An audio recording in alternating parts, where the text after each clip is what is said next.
Friends നമ്മൾ ഇന്ന് പറയാൻ പോകണമെന്ന് വെച്ചാൽ വായ ടൂവിൻ്റെ റിവ്യൂ ആണ്. സാധാരണ ഞാൻ മൂവീസിൻ്റെ റിവ്യൂ നമ്മൾ വ്ളോഗിൻ്റെ എൻഡിലായിട്ടാണ് കൊടുക്കുക. ആദ്യമായിട്ടാണ് ഞാൻ മൂവീൻ്റെ റിവ്യൂ ആയിട്ടൊരു വീഡിയോ ചെയ്യുന്നത്. അപ്പോൾ മാക്സിമം എല്ലാവരും എന്നെ സപ്പോർട്ട് ചെയ്യാം. അതായത് വായ ടൂവിനെ കുറിച്ച് പറയുകയാണെങ്കിൽ, അതായത് നമ്മളെ ഇമോഷണലി ആയിട്ട് നമുക്ക് കുറേ കണക്റ്റ് ആവുന്ന കുറേ സീൻസും കാര്യങ്ങളൊക്കെ അതിൽ വരുന്നുണ്ട്.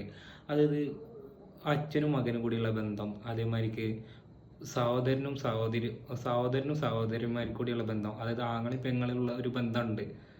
അതുപോലെ പിന്നെ പറയുന്ന സുഹൃത്ത് ബന്ധങ്ങൾ, അതായത് കൂടുതൽ നമുക്ക് ഇമോഷണലി ആയിട്ട് നമുക്ക് കണക്റ്റ് ആവണം. അതായത് നമ്മളൊരു മൂവി ഇറങ്ങിയെന്ന് തന്നെ പറയാം. അതായത് നമ്മളെ ഒരു മൂവി ഇറങ്ങിയെന്ന് തന്നെ പറയാം. പേഴ്സണലി ആയിട്ട് എൻ്റെ ഒരു ഒപ്പീനിയൻ്റെ ആണ്. പിന്നെ അതുപോലെ ഇതിൽ അഭിനയിച്ച ക്യാരക്ടറുകൾ എടുത്ത് പറയേണ്ട കുറച്ച് ക്യാരക്ടറുകളുണ്ട്.